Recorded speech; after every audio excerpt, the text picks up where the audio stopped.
सूर्यास्त हो रहा है। हम उस बस्ती में हैं जिसमें त्रिपाल की छतों के नीचे दिहाड़ी मजदूर रहते हैं।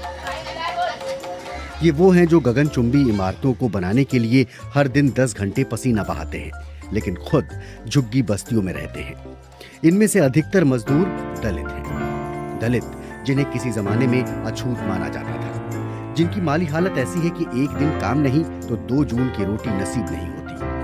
झुग्गी बस्ती के बीच इन मजदूरों ने ईंटे गारे से 5 वर्ग मीटर का एक खास कमरा बनाया है। नीले रंग से पुता ये कमरा झुग्गी के बाकी कमरों से अलग नजर आता है।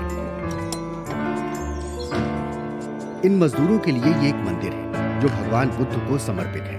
भगवान बुद्ध जो निर्वाण प्राप्ति के बाद तथागत कहलाए, जिन्होंने आधुनिक भारत में तथाकथित निचली जातियों के लाखों लोगों को एकजुट होने में मदद की, जिन्होंने दलितों को हिंदुओं की कठोर वर्ण व्यवस्था से बाहर निकलने का रास्ता दिखाया। झुग्गी बस्ती के इस मंदिर में कोई बड़ा नहीं, कोई छोटा नहीं, सब बराबर है। काफी मेंबर है यहाँ पर, सभी लोग built together। बुद्ध ने कास्ट के बारे में क्या बोला? वो कास्ट के बारे में कुछ एक ही धर्म है, बहुत नो कास्ट। बुद्ध उन भारतीयों में पहले हैं जिन्होंने समूचे विश्व पर अपनी छाप छोड़ी। समकालीन भारत में उनकी भूमिका क्या है, हम इसे भी समझने की कोशिश करेंगे। बुद्ध का वास्तविक नाम सिद्धार्थ गौतम था। उनका जन्म नेपाल से लगी भारत की उत्तरी सीमा के पास 2000 साल से भी पहले हुआ था। पद्मासन में बैठे मंद मंद मुस्कुराते बुद्ध की मोहक छवि संपूर्ण विश्व में बेहद लोकप्रिय है। उन्होंने जिस विचारधारा को स्थापित किया वो आज विश्व का चौथा सबसे बड़ा धर्म है।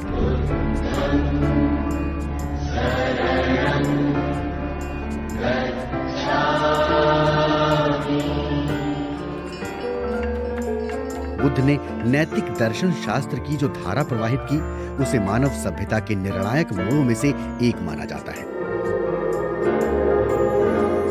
बुद्ध राजनीतिक चिंतक भी थे, जो आज भी स्त्री पुरुष के भेद, भाषा और जात पात की मौजूदा धारणाओं को चुनौती देते नजर आते हैं। क्या ये एक और आधुनिक अवतार हैं?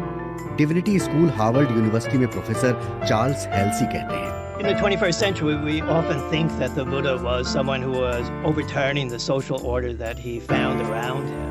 21वीं सदी में हम अक्सर सोचते हैं कि बुद्ध अपने आसपास की सामाजिक व्यवस्था को पलट रहे थे, लेकिन जब हम ऐतिहासिक तथ्यों को देखते हैं तो हमें पता चलता है कि उस समय के लोगों का दिमाग हर तरह की नई संभावनाओं के लिए खुला हुआ था। बुद्ध भी उन्हीं लोगों में से एक थे। खास बात यह थी कि बुद्ध जो कर रहे थे वो बहुत हटकर था, लेकिन क्या वो एक क्रांतिकारी बनकर खड़े हुए थे? मुझे ऐसा नहीं लगता, और मेरी राय ये है कि इसकी संभावना कम ही है। प्राचीन भारत की तस्वीर आमतौर पर उसी तरह से उतारी जाती है जिस तरह के चित्र अजंता की गुफाओं में उकेरे गए हैं। चट्टानों पर उभरे ये दृश्य बुद्ध के जीवन के कुछ पहलुओं की तरह थोड़े धुंधले पड़ गए हैं। फिर भी मैं कहूंगा कि बुद्ध भारतीय इतिहास के पहले ऐसे जटिल व्यक्ति हैं जिन्हें पहचान और मान्यता मिली। भारतीय उपमहाद्वीप में सभ्यता की शुरुआत लगभग 2500 साल पहले हुई।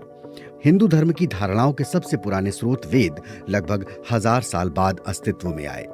इसमें बलि और अन्य अनुष्ठानों का विवरण है जिन्हें केवल ब्राह्मण कर सकते थे। बुद्ध के जीवन काल में ब्राह्मणों के वर्चस्व को जबरदस्त चुनौती मिली। बुद्ध का आगमन ऐसे युग में हुआ जब संपूर्ण विश्व में कुछ नया घट रहा था। ये वही युग था जब प्लेटो के एथेंस, पैगंबर के फलस्तीन और कन्फ्यूशियस के चीन में नए नए आविष्कार हो रहे थे। भारत में भी यही वो समय था जब लोहे के उपकरण बनाए जा रहे थे, सिक्के संपदा के प्रतीक बन रहे थे और लेखन को भी बढ़ावा मिल रहा था। यही वो समय था जब फारस और पश्चिम एशिया के साथ व्यापार के चलते ऐसे शहर विकसित हो रहे थे जहां अलग अलग जगहों से लोग आकर बस रहे थे। बुद्ध मगध में थे, जिसे आज बिहार के नाम से जाना जाता है, जहां सत्ता की बागडोर ब्राह्मणों के हाथ से अक्सर छूटती रही, जहां उन जातियों का वर्चस्व रहा जिनका युद्ध और व्यापार से सीधा संबंध था।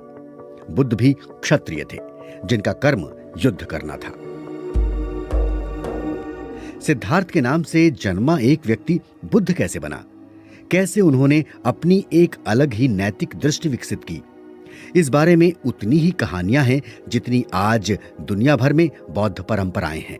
The landscape of ancient India is shot through with revelations, like the Ajanta caves here.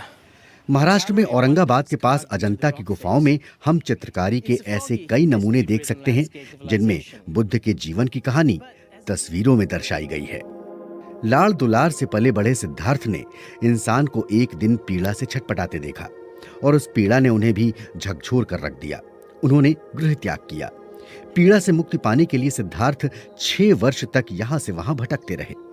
इस दौरान उनकी क्या दशा हुई, पाली ग्रंथों में वो स्वयं बताते हैं। मेरा तन बेहद दुबला हो गया, इतना दुबला कि जब मैंने अपने पेट की त्वचा का स्पर्श किया तो मेरा हाथ सीधा रीढ़ में लगा। इसके बाद सिद्धार्थ उस अवस्था में पहुंचे जहां केवल आनंद था। ऐसी अवस्था जिसमें कोई इंद्रिय इच्छा नहीं होती, जिसमें कोई बुरा विचार नहीं आता। मेरे भीतर अथक दृढ़ता पैदा हुई, सचेत मस्तिष्क जागृत हुआ, मेरा चित्त शांत और एकाग्र हुआ। इसी अवस्था में रहते हुए मानसिक संघर्ष के बीच कई दिन बीतते चले गए। वसंत का मौसम था। सिद्धार्थ एक बोधि वृक्ष के नीचे बैठे थे। तभी उन्हें अचानक ये बात समझ में आई कि दुख की असल वजह क्या है और इसे दूर किस तरह से किया जा सकता है। उन्होंने इस रास्ते को मध्य मार्ग का नाम दिया, जिसमें बहुत अधिक मोह और बहुत अधिक वैराग्य दोनों से बचने की बात कही गई है। उनकी ये शिक्षा धम्म कहलाई, जो बहुत कठोर, बहुत सैद्धांतिक होने के साथ ही ऐसी थी जैसे गागर में सागर।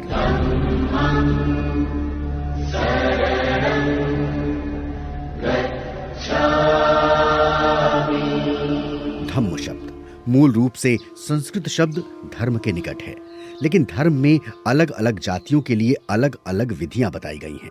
इसके विपरीत बुद्ध के धम्म में समस्त प्राणियों को एक ही दृष्टि से देखा गया है। अपनी शिक्षाओं में बुद्ध कहते हैं, जगत में हर प्राणी का समान संवेदना से सम्मान करो। बुद्ध दुखों से मुक्ति के लिए न केवल मध्य मार्ग बताते हैं, बल्कि एक नए समाज का खाका भी खींचते हैं। बुद्ध का समतावाद उस भाषा से भी स्पष्ट होता है जिसका प्रयोग वो अपने अनुयायियों को शिक्षा देने के लिए करते हैं।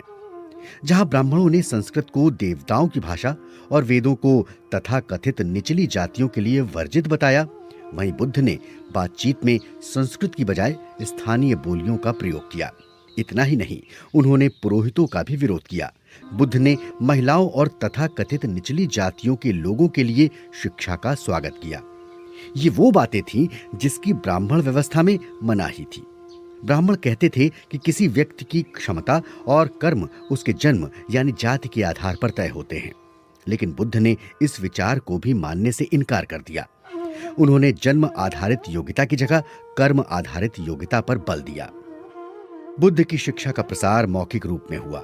ईसा पूर्व 3री सदी में बुद्ध की मृत्यु के बाद भारत के महान साम्राज्य निर्माता सम्राट अशोक ने दूर दूर तक अपने शासन का विस्तार किया और इसके साथ ही समूचे उपमहाद्वीप में बुद्ध की शिक्षा का प्रसार हुआ। We're moving along a very beaten up road past fields of paddy. हम बहुत ही उबड़ खाबड़ रास्ते पर बढ़ रहे हैं। सड़क के दोनों ओर धान के खेत हैं और हमारी मंजिल है कर्नाटक राज्य में कनगनहल्ली, जो भारत में पुरातत्व महत्व की बेहद रोमांचक जगहों में से एक है। The site at Kanaganahalli is full of tales from the Buddha's life. कनगनहल्ली में बुद्ध के जीवन से जुड़ी कहानियां मानो बिखरी पड़ी हैं। यहाँ बुद्ध के कई प्रतीक हैं। इनमें चक्र और बोधि वृक्ष के प्रतीक सब मौजूद हैं। यहाँ की चट्टानों का तो कहना ही क्या, शायद उनकी नरमी ही वो वजह थी जिसके कारण उन्हें इस शिल्पकारी के लिए चुना गया। But there's a kind of real playfulness. बौद्ध धर्म का एशिया में अफगानिस्तान से लेकर जापान, कोरिया और समूचे चीन में प्रसार हुआ। बुद्ध के इस संसार से जाने के बाद भी समूचे उत्तर और मध्य भारत में बौद्ध धर्म लगभग 1000 वर्ष तक फलता फूलता रहा। लेकिन इसके बाद बौद्ध धर्म के प्रचार प्रसार में तेजी से गिरावट आई और इसकी वजह को लेकर विद्वान आज भी अक्सर असमंजस में पड़ जाते हैं। बौद्ध धर्म के जानकार professor Charles Halsey, Oftentimes people attribute the decline of Buddhism to बौद्ध धर्म के प्रचार प्रसार में आई कमी के लिए लोग अक्सर बौद्ध समुदाय से बाहर की चीजों को जिम्मेदार मानते हैं। वे हिंदू धार्मिक समूहों के बौद्ध धर्म के प्रति शत्रुतापूर्ण रवैये और उस पर हमले की ओर इशारा करते हैं। कुछ लोग दक्षिण एशिया में इस्लाम के आगमन को इसकी वजह बताएंगे, लेकिन इनमें से कोई भी स्पष्टीकरण बहुत स्पष्ट नहीं है। हालांकि ये तथ्य बहुत स्पष्ट है कि बौद्ध धर्म ने ब्राह्मणों को सुधार के लिए प्रेरित किया और मुसलमान आक्रमणकारियों ने भी इसे निशाना बनाया। 20वीं सदी में बौद्ध धर्म को उसी धरती पर एक बार फिर से फलने फूलने का मौका मिला जहां उसका जन्म हुआ था। इसका श्रेय जाता है आधुनिक भारत के संस्थापकों में से एक डॉक्टर भीमराव अंबेडकर को। Our difficulty is how to make दलितों के नेता डॉक्टर भीमराव अंबेडकर ने 1956 में लगभग 4 लाख अनुयायियों के साथ बौद्ध धर्म को अपनाया था। डॉक्टर अंबेडकर भारत के संविधान के रचयिता थे, लेकिन उन्हें जाति आधारित राजनीतिक ढांचे में निचली जातियों को आगे बढ़ाने की क्षमता पर संदेह था। उन्होंने अपने भीतर एक तरह से बुद्ध को तराशा, जिसमें उनकी भूमिका सामाजिक क्रांतिकारी की तरह थी। आधुनिक भारत के अन्य संस्थापकों की तरह भारतीय समाज की तत्कालीन समस्याओं के समाधान के लिए डॉक्टर अंबेडकर भी ऐतिहासिक व्यक्तित्वों का सहारा ले रहे थे। उनकी कई बातों को और भी सरल शब्दों में समझा रहे थे और जरूरत पड़ने पर उसमें थोड़ा बहुत बदलाव भी कर रहे थे, जिसका उद्देश्य उन बातों को नए ढंग से दोबारा उपयोगी बनाना था। There's a brass bust of Ambedkar in the Slum Temple, placed next to the figure of the Buddha, golden against the deep blue wall. Mumbai में दलित मजदूरों की जिस झुग्गी बस्ती से हमने बात शुरू की थी, उसी झुग्गी के मंदिर में भगवान बुद्ध की प्रतिमा के साथ ही अंबेडकर की पीतल की प्रतिमा रखी है।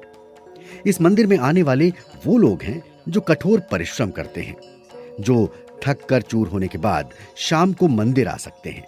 तन साफ हो या न हो, इससे कोई फर्क नहीं पड़ता। ये मंदिर उस जगह का उदाहरण है जहां बुद्ध की समग्र करुणा और समता की भावना अब भी जीवित है।